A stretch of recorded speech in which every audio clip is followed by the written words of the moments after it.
Hey guys! So, today we're going to talk about Flow. So let's get into it. Now, Flow is an initiative by Facebook to allow you and me and everybody else who loves types to add types to JavaScript. Now, why in the world would you want to do something like that? Why would you want to add types to JavaScript? Well, that's a great question. And you see, if you are the sort of programmer who has spent his or her career, or like so far, you've worked at what I like to call small to mid-sized projects. In other words, you haven't really had a chance to get into a code base that is so large that you can't actually keep the whole system in your head anymore.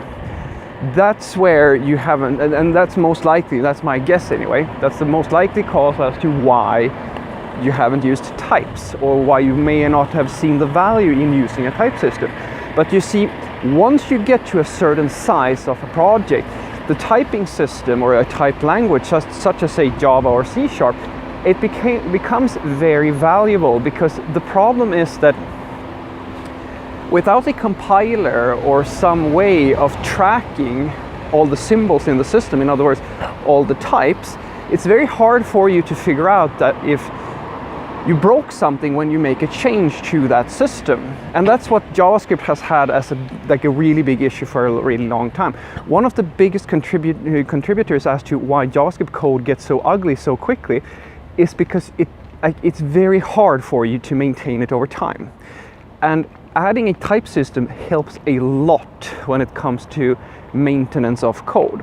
Because, as I said, once you get to a certain size, changing something in JavaScript can break basically anything. Let's say, for the sake of argument, that you have a model, something that's used absolutely everywhere, say a user model, and you wanted to change something about the behavior in one feature, say that you have you're selling products or something like that, and in one flow of your features, you need to make a change to that model, or change a name of the variable, like a property name, or maybe change the semantics or something about something like that. Something needs to change in that model.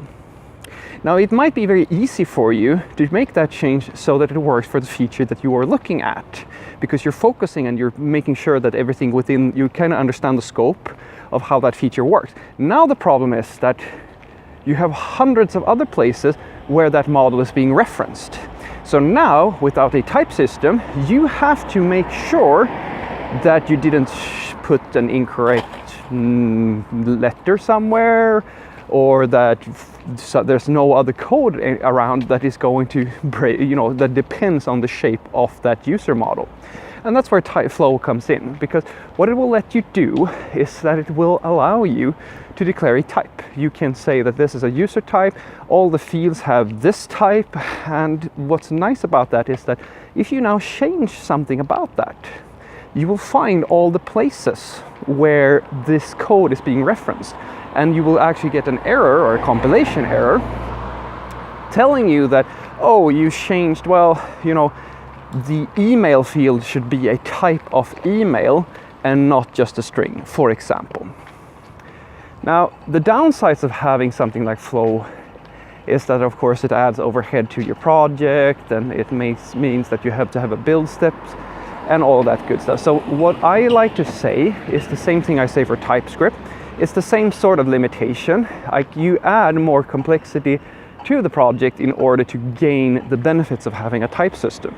Now, it's not much in terms of complexity, but it is a bit of a difference, and especially for people who are not used to working in the enterprise world, having a type system may not make much sense to you. But I will tell you, from somebody who's done this a few times, really consider it, guys, when you get to an enterprise level.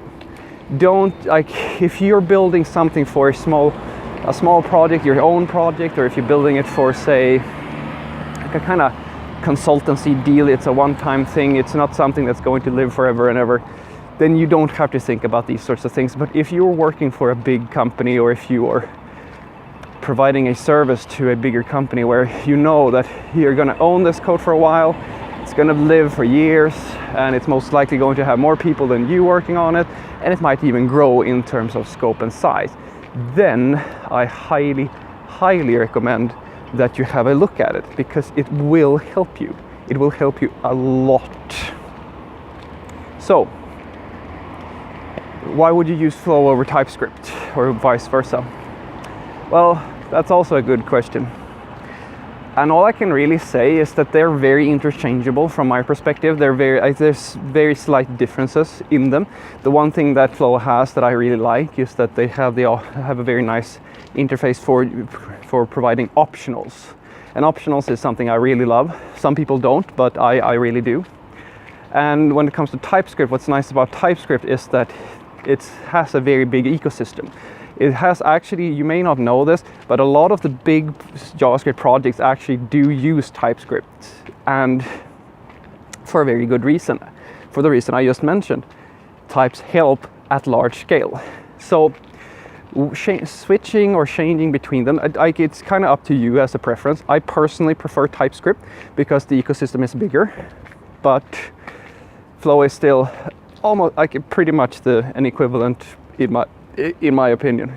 So to summarize, use Flow, for example. Flow is a great thing to use when you are building professional grade JavaScript.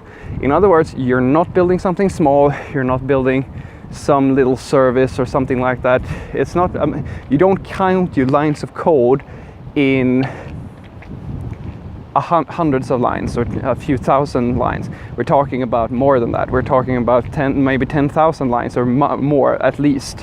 When the thing gets big, that's when you want to have something like Flow in place.